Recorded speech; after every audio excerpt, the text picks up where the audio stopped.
gospel comes from the Gospel of Mark, where we read, "When Jesus and his disciples left the synagogue, they entered the house of Simon and Andrew with James and John. Now Simon's mother-in-law was in bed with a fever, and they told him about her at once. He came and took her by the hand and lifted her up. Then the fever left her, and she began to serve them. That evening at sundown, they brought to Jesus all who were sick or possessed with demons, and the whole city was gathered around the door. And he cured many who were sick with various diseases and cast out many demons, and he would not permit the demons to speak because they knew him. In the morning, while it was still very dark, he got up and went out to a deserted place, and there he prayed. And Simon and his companions hunted him. When they found him, they said to him, 'Everyone is searching for you.' He answered, 'Let us go on to the neighboring town so that I may proclaim the message there also, for that is what I came to do.' And he went throughout Galilee, proclaiming the message in their synagogues and casting out demons." Let us pray. O Lord, may your words only be spoken and your words only heard, and we do ask this all for your love's precious sake. Amen. Please be seated.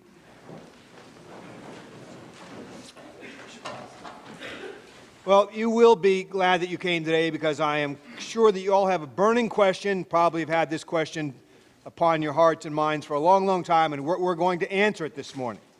And that question that I am sure that you have been asking over and over again is, what do vegan zombies say? Brains. That's right, that's it. Think about it, it'll come to you.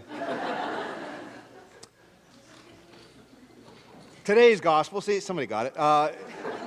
Today's gospel, not today's gospel, the Old Testament reading that we didn't read is a promise, and it's a beautiful promise. And we've talked the last few weeks about memorizing verses and verses that have shaped our lives.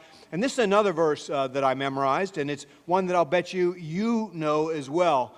Even if you haven't made a point of memorizing, and I bet you, as we start to say it, you'll know it in your head. And it's that verse that says, "They that wait upon the Lord will renew their strength. They will soar like eagles. They will run and not grow weary.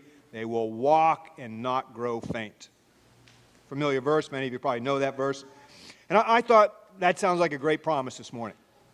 Sounds like a promise I think I might need. Sounds like a promise I think you might need. That's for sure. And so I thought we might maybe think about that verse and think about what the basics of that promise are. And so it just starts with "they that wait." And waiting, I think, at the most fundamental level, just involves inactivity. It involves stopping. It involves physical rest. And we live in a culture that does. And the idea of stopping sometimes is just plain foreign to us. But there's an old saying, and it's the old saying, the one who burns the candle at both ends is not as bright as they think. Right? The one who burns the candle at both ends is not as bright as they think. And I'm going to make a point of remembering that, and perhaps you'll make a point of remembering that, that the first part of this promise is just a reminder that there's a rhythm to life, and you can't go all the time. Somewhere along the line, we have to rest. But it's more than just resting. It's making the time to be still, to be quiet, to tend to our interior state, to tend to our inner life, so that we're not just investing all our time and energy into externals. And in every area of our life, the inner life, the internals, the things that aren't seen are far more important than the externals, the exterior life, the stuff that everybody sees. You know that's true. A friendship might look great on the outside. A person might post all kinds of pictures on Facebook or Instagram about all the fun that a person's having with their friends. But if somewhere along the line they don't sit up late at night and have some deep conversation about what life's going on, what kind of friendship is that? A marriage might look great, might look like a power couple, beautiful on the outside, but if at the end of the day, in the quiet of the home, with nobody else looking, nobody else knowing, the two don't curl up, hold hands, snuggle up close, what kind of marriage is that really? See, if it's all just externals, but there's no internal life, that's that foundation on which everything else is built. And without that foundation, I just guarantee you, if a person puts too much time and energy into externals, it will collapse. One way or another. One way or another. And so when we wait, we're spending this time prayerfully, we're reflecting, we're thinking, and what we're thinking about is we're thinking about what our purpose in life is, what our great calling in life is. And not everybody who comes here is a Christian, and we're just honored to death that people come who aren't necessarily Christians, but who still want to come and think about life with us together. And so we're very honored by people's presence wherever you are in your spiritual life. And so if you're not a Christian, if you don't believe in God, the idea here is that we take time to sit quietly, reflectively, and remember what's most important in life. Remember what our purpose is. Remember what the main thing is, so we can keep the main thing the main thing. But if you are a Christian, then you know one of the basic Christian principles is that we're God's, that all things come of thee, O Lord, and of thy own have we given thee. And so that's why we have people ask over and over again, ask the question, God, what would you have me do? And then discover that purpose for which we were created. God created us unique. God has given us a task, and discover that task. And so we spend this time quietly, reflectively, either discerning our great purpose in life or discerning what God's task for us is. And if you're a Christian, there's no more important thing than you can do. And this is one of the reasons I'm very thankful for Anne, is that Anne has always reminded us of the value of our interior life. She has lived prayerfully, prayed with us, reminded us of the value of prayer. She's studied Scripture with us right here in the service, making us all pull out our Bibles and read verses and go through them. And in doing these things, she's reminded us of how important our interior life is. That it can't all just be show. That there's got to be something happen on the inside. And that in the end, that's the most important work we do. So somewhere along the line, we gotta stop. We gotta wait. And I'll just a little aside on this one. One of the times we particularly need to slow down is when we're grieving. And we're all excited for Anne. We all believe this is the right thing. We know she's going to move from strength to strength, but we're going to miss Anne. And so we're going to grieve her going. And when we grieve, we need to slow down a little bit. We need to go easy on each other. We need to go gentle on each other.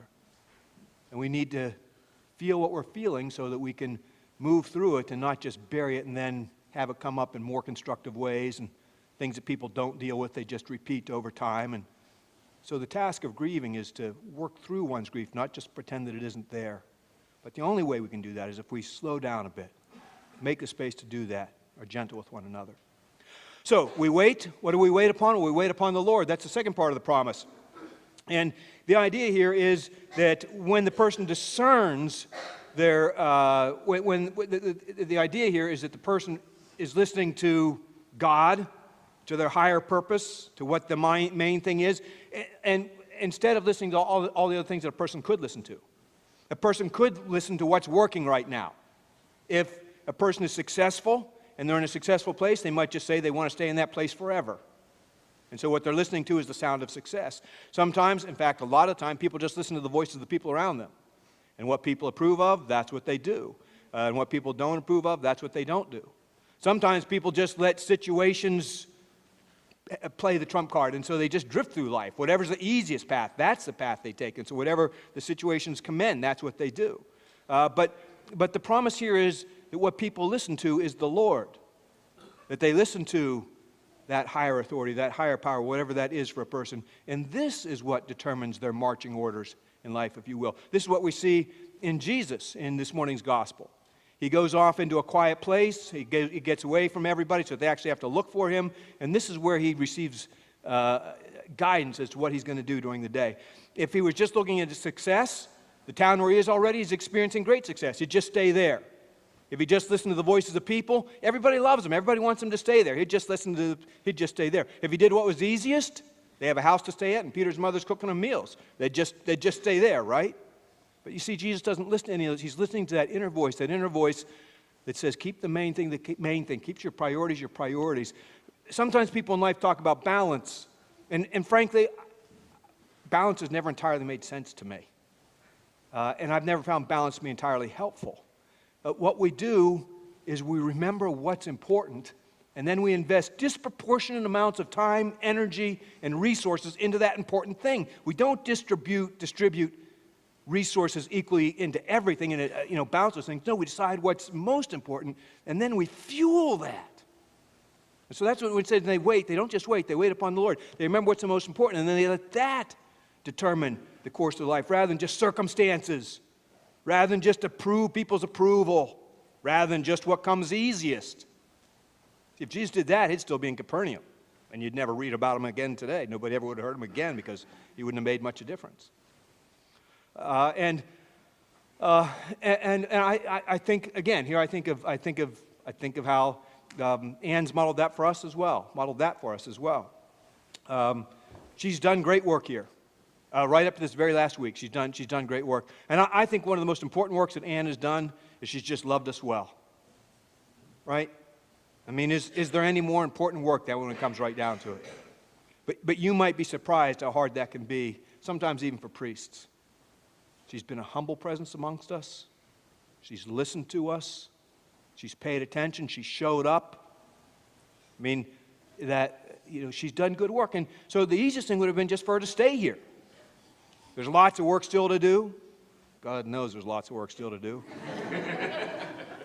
Plenty. I mean, she could have just stayed here. She listened to people's voices. Please stay. But those aren't the most important voices. See, those aren't the most important voices in the long run. She listened to people's disapproval. Anne, you sure you're not making a mistake? Aren't you thinking about this? She'd never go. But she's found that courage. Courage we've actually been talking about the last few weeks, that when we remember to keep the main thing. Remember to keep our calling clear. Remember what's really important. And what I found in life is that when somewhere along the line people have this sense of calling, and sometimes it can be a very dramatic, a very spiritual thing, like sometimes people feel like they're called to be a priest. But sometimes people have other callings. Things, when they're young, they just have these dreams, but they really resonate with who they are. If people don't listen to those things, if they just take the easy path, if they listen to people around them say, you got to make money, if they listen to all this other stuff, that dream will haunt them, that calling will haunt them their whole life long. And I've seen this happen time and time again. People's in their 40s, 50s, 60s, 70s. Come and say, I knew I was called way back then, and I didn't do anything with it. I spent my life's been good, but I spent my whole life regretting it. So you keep the main thing. It doesn't matter what other people say. It doesn't matter, who approves it matters, but it's not the most important thing, right? And then the final thing. So we wait. We take those quiet moments to reflect upon our life, the course of our life, what's really important. Then we let that important thing, for those of us Christians, God, determine the course of our life. We listen to that inner voice first and foremost. And then finally, we act. They that wait upon the Lord renew their strength. They soar like eagles. Talking to the guy this last week who was working on scramjets, in-atmosphere rockets, Mach 6. Holy cow! Does that sound like fun? So when he says the people who wait and they're clear about what's important, they don't just kind of barely get off the ground. No, they soar like, if it was written today, it wouldn't be soaring like an eagle, it would be soaring like a scramjet. Oh, my goodness. Oxidized fuel so fast, they don't know how to keep up in the air very long. But what a problem to have. I mean, holy cow. They run. You see, they don't just walk. They run hard.